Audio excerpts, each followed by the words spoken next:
Anda telah mengunduh podcast yang dipaparkan oleh Pendeta Dr. Erastus Sabdono ini dari truth.id/voice. Selamat mendengarkan podcast ini.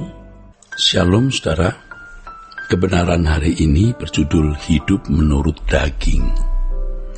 Seorang yang hidup menurut keinginan daging tidak mungkin berkenan kepada Allah. Orang-orang seperti ini tidak akan pernah menemukan hadirat Allah dan hidup di dalamnya. Dalam Roma 8 ayat 7-8 tertulis, sebab keinginan daging adalah perseteruan terhadap Allah, karena ia tidak takluk kepada hukum Allah. Hal ini memang tidak mungkin baginya.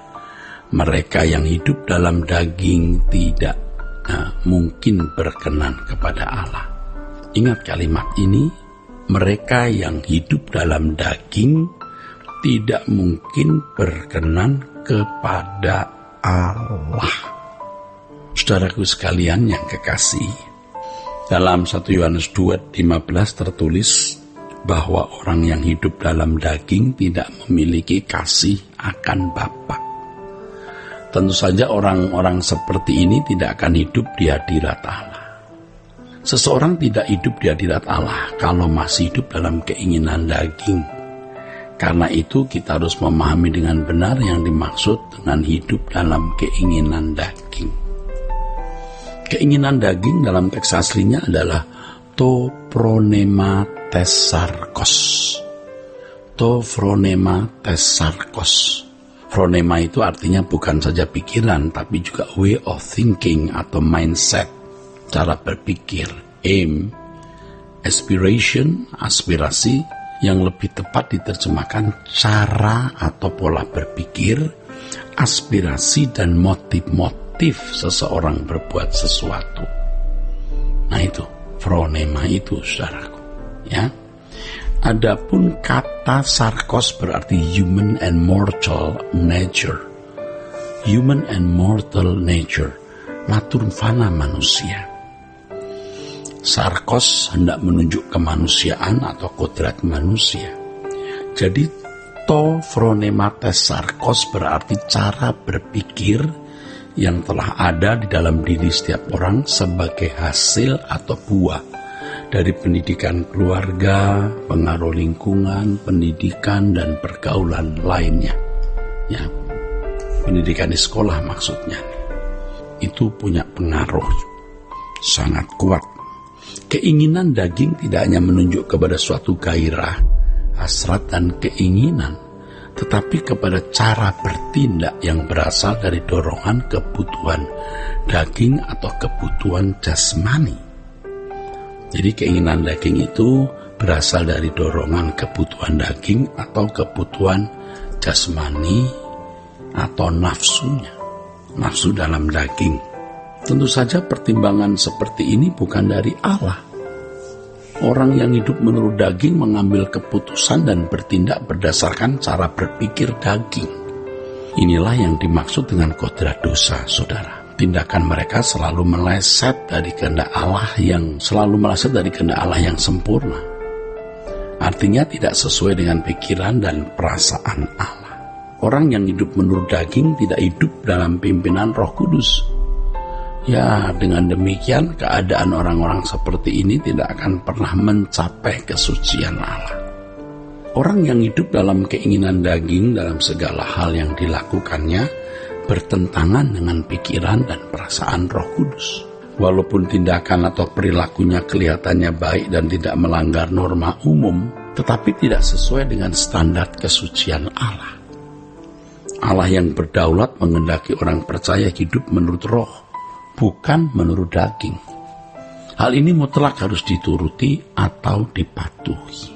Kemutlakan ini dapat dilihat dalam Roma 8 ayat 7-8. Sebab keinginan daging adalah perseteruan terhadap Allah karena ia tidak takluk kepada hukum Allah. Hal ini memang tidak mungkin baginya. Mereka yang hidup dalam daging tidak mungkin berkenan kepada Allah. Dalam Roma 8 ayat 13, Paulus menulis, sebab jika kamu hidup menurut daging, kamu akan mati. Tapi jika oleh roh kamu mematikan perbuatan-perbuatan tubuhmu, kamu akan hidup. Dari pernyataan ini Paulus menunjukkan konsekuensi kehidupan orang percaya. Orang percaya harus memilih hidup menurut daging. Maksud saya, orang percaya harus memilih hidup menurut daging yang membawa kepada kematian atau hidup menurut roh yang dapat mematikan perbuatan-perbuatan daging. Dia harus memilih hidup menurut daging atau hidup menurut roh, saudara. Nah, saudara sekalian, orang yang hidup menurut daging adalah orang-orang yang memikirkan hal-hal yang dari daging. Keinginan daging adalah maut. Keinginan daging adalah perseteruan terhadap Allah, karena tidak sesuai dengan pikiran dan perasaan Allah. Ingat, pikiran daging itu pikiran yang berlandaskan atau bersumber atau berpijak atau berbasis pada kebutuhan pemenuhan jasmaninya yang didorong oleh nafsu di dalam daging itu. Maka firman Tuhan mengatakan, ya tidak mungkin orang-orang seperti ini berkenan kepada Allah. Dalam hal ini Paulus hendak mengemukakan adanya perbedaan yang mencolok antara anak-anak Allah dan anak-anak dunia. Sebaik apapun anak-anak dunia yang tidak hidup menurut roh, tidak mungkin dapat mencapai kesucian berstandar Allah. Tidak mungkin. Dan mereka tidak dapat hidup di hadirat Allah. Jadi hidup di hadirat Allah itu memang privilege. Privilege itu hak istimewa, hanya untuk orang yang percaya kepada Yesus dengan benar, yang ditunjukkan dengan proses pendewasaan rohani untuk makin menjadi seperti Yesus. Saudaraku, orang percaya harus mematikan keinginan daging. Harus. Paulus mengatakan, tetapi jika oleh roh kamu mematikan perbuatan-perbuatan tubuhmu, kamu hidup. Dalam hal ini sangat jelas, orang percaya memiliki kehendak bebas untuk menentukan keadaan atau nasib kekalnya. Jelas. Kesediaan untuk tekun dipimpin Roh Kudus akan melahirkan cara berpikir yang baru, sebab Roh Kudus menuntun orang percaya kepada seluruh kebenaran. Cara berpikir yang baru dapat melahirkan hasrat atau gairah baru yang sesuai dengan pikiran dan perasaan Allah. Dengan sendirinya hasrat-hasrat dan segala gairah di dalam dagingnya dimatikan.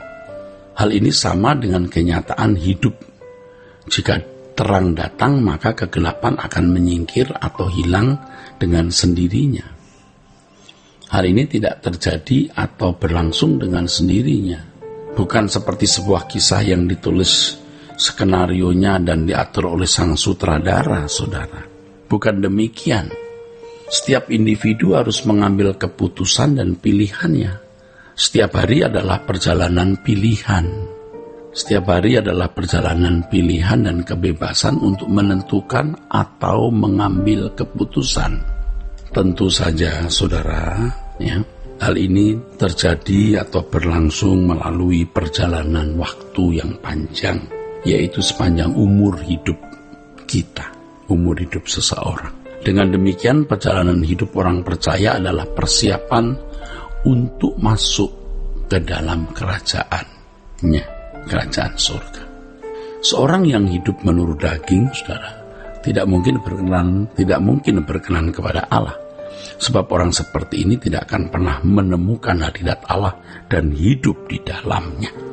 Kiranya kebenaran hari ini memberkati kita sekalian. Sola Gracia. Untuk berlangganan renungan harian dalam bentuk cetak, silakan hubungi Truth Literatur di nomor telepon 0878 7870 7000. Untuk mendapatkan CD khotbah, MP3 renungan Truth, dan CD album lagu produksi Sola Gracia, Anda dapat menghubungi di hari dan jam kerja di nomor telepon 021 638 60953. Tuhan Yesus memberkati. Sola Gracia.